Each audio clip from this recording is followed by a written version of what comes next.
یہ لکڑی کا ٹکڑا 5000 سال گزر جانے کے باوجود اس کی شیپ میں کوئی فرق نہیں آیا تھا۔ نہ صرف یہ تختی اتنے سال گزر جانے کے بعد اپنی اصل حالت میں موجود تھی، بلکہ اس پر ابھرا ہوا ایک نشان اور اس پر لکھے گئے 5 بابرکت نام بھی اپنی اصل حالت میں موجود تھے۔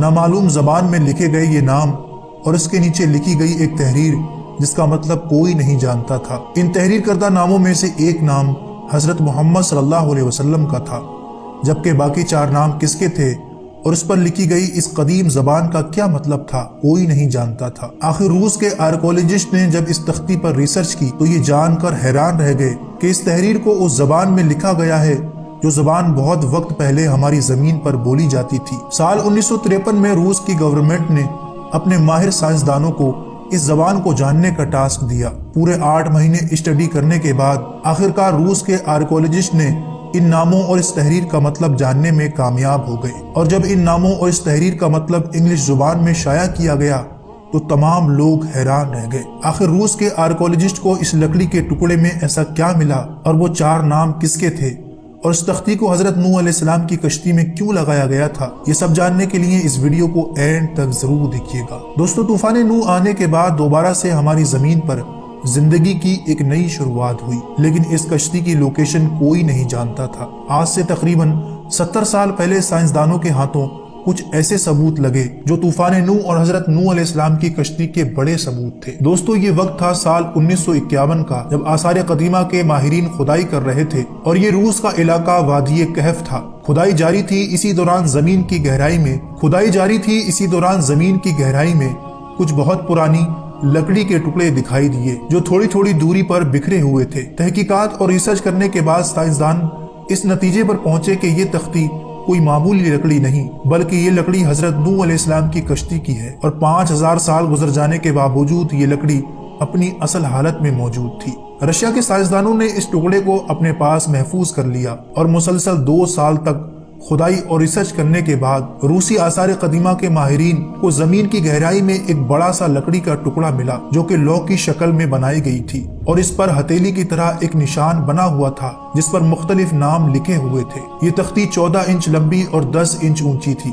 انتہائی حیرت کی بات یہ تھی کہ دوسرے تمام لکڑی کے ٹکڑے خستہ ہو چکے تھے، جبکہ یہ تختی بالکل صحیح حالت میں موجود تھی، لیکن اس پر لکھی ہوئی زبان کسی کو سمجھ نہیں آ رہی تھی کہ اس لکڑی پر لکھی ہوئی تحریر کا کیا مطلب ہے اور اس ہتھیلی کے نشان پر بنے ہوئے نام کس کے ہیں، اور حضرت نوح علیہ السلام کی کشتی میں ایسی تختی لگانے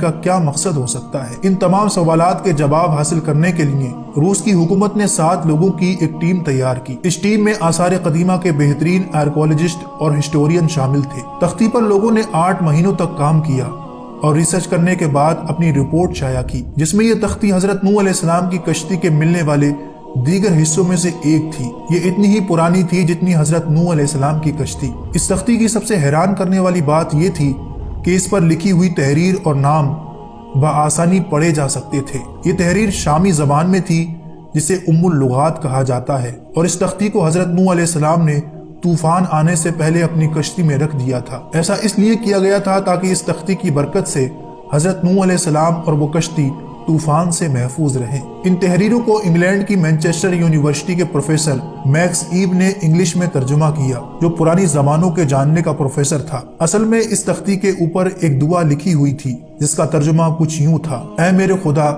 میرے مددگار، اپنے رحم اور سخاوت کے صدقے ہماری مدد کر۔